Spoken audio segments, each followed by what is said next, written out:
Thank you, Chairperson, sir. It's both a privilege and an opportunity to speak on the Wildlife Protection Amendment Bill 2021. I would start by saying that the term wildlife was coined by William Hornady in 1913 in his book, Our Vanishing Wildlife. All of us know what does wildlife imply. Wildlife implies all the biotic elements of the earth, including plants, animals, birds and microbes of the world, excluding man, domestic animals, and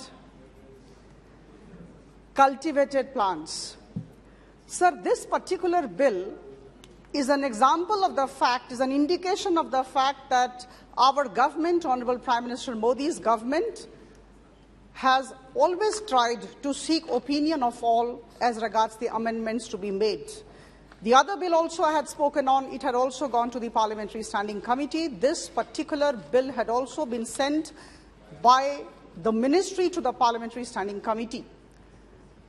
Now, I must mention here that this bill had been tabled in the Lok Sabha by the Ministry of Environment, Forests and Climate Change on December 17, 2021. It was sent to the Parliamentary Standing Committee on December 25, 2021. And after careful examination, scrutiny, and with a set of recommendations, the Standing Committee sent it back to the Lok Sabha on April 21, 2022. And as we know, it seeks to amend the Wildlife Protection Act 1972. Sir, wildlife conservation is the practice of protecting plant and animal species and their habitats. But, sir, when we take up a bill for amendment and we examine the contours of the bill, it's extremely important to understand why the bill has been brought, why has the bill been tabled, and why there is a requirement for amendment in the Act. It's important to understand what does wildlife mean? What is the definition of wildlife? Sir, I'll take you to a definition by the World Bank. The World Bank had said wildlife is a crucial component of the ecosystem and it forms the livelihood of hundreds and millions of rural poor. And that is why we need to take this particular thing very seriously. Sir, at a time when the wildlife all the world over is under threat because of habitat conversion, poaching and fragmentation, it's extremely important for all of us to sit with the policy makers, to work with the policy makers to safeguard wildlife protection in pursuit of poverty alleviation and inclusive growth. Shall I also take you to the Constitution of India? Article 51AG of the Constitution of India clearly states that it's the fundamental duty of every citizen to protect and improve the natural environment, including forests and wildlife, and that is why all 140 crore citizens of this country must protect wildlife, because it is something which has been told to us by the Constitution of India, which we, all of us, uphold in high esteem. Sir, as has been said by all the speakers to my right and to my left, that this bill seeks to increase the number of species protected under the Act so far. And as Honourable Minister, when he started the whole discussion, said, this particular bill intends to implement CITES, the Convention on International Trade in Endangered Species of Wild Fauna and Flora. Sir, I'll not take much time. I will just say that there are 7 salient features. I'll very briefly touch upon these salient features. Number 1, the bill provides for the central government to designate a management authority which would look into the grant of export and import permits. It's very important. Every person engaging in the trade of a scheduled specimen must report the details to the management authority. This is one extremely important, and I would like the House to actually kind of keep this particular thing in mind. So, number 2, rationalizing schedules. Right now, the Act has 6 schedules. This bill will bring it down to 4 schedules. Vermin species is getting eliminated. Very briefly, I'm touching upon the salient features. The third, many of my friends on the right have mentioned.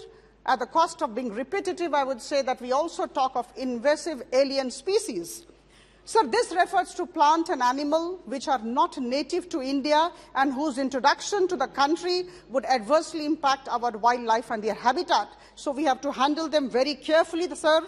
The bill empowers the central government to regulate and prohibit the trade of these invasive alien species. Sir, fourth, control of sanctuaries. One of my friends to my left talked of the Ranthambore sanctuary. So the bill specifies that the actions of the Chief Wildlife Warden should be in accordance with the management plans of the sanctuary. Very briefly, I wanted to touch upon the points. So there are 565 wildlife sanctuaries in our country, and we all need to protect them very well. So the fifth point is the conservation reserve. Sir, under the Act, the state government may declare areas adjacent to the national parks or the sanctuaries or conservation reserve. Now here the bill is also including the central government. Central government, if it so desires, can actually declare a particular area adjacent to the national park or sanctuary as a conservation reserve. And this is definitely, I would say, a wonderful, a welcome addition to the Act. Sir, surrender of captive animals, very important. The bill provides for any person to voluntarily surrender any captive animals or animal products to the Chief Wildlife Warden, no compensation. Sir, last, most important is, of course, the talk about fines. Fines have been increased, and this reveals the fact that we are very much concerned about the protection, the conservation of wildlife and the habitat.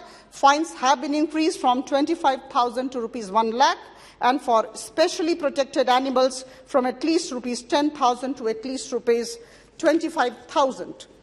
Sir, I remember when Honourable Minister had taken over as the Minister of the Ministry of Environment, Forests and Climate Change, he had made a statement. Maybe many of you might not have marked. I had read it and I was impressed, and I really, I appreciated. He had said, Environment Ministry is not an obstacle but a solution provider.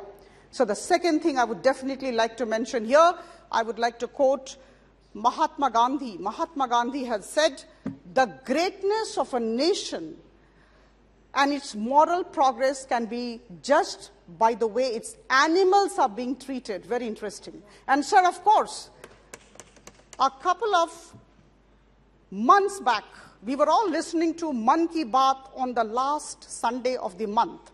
And our Honorable Prime Minister in that Mann Ki Baat had invoked a Tamil poet, and he wanted to convey a very, very important message to all of us. And sir, the message I would like to place before this esteemed August House, before my esteemed colleagues. Sir, he had said, what we know is just a handful of sand. What we do not know is like the universe in itself, and similar is the case with the biodiversity of the country, that is India. And so we need to know about biodiversity, we need to know the needs of wildlife and the habitat, we all need to work together. This is a very meticulously drafted bill, and I would just make an appeal to all my esteemed colleagues to kindly support the bill. Thank you so much.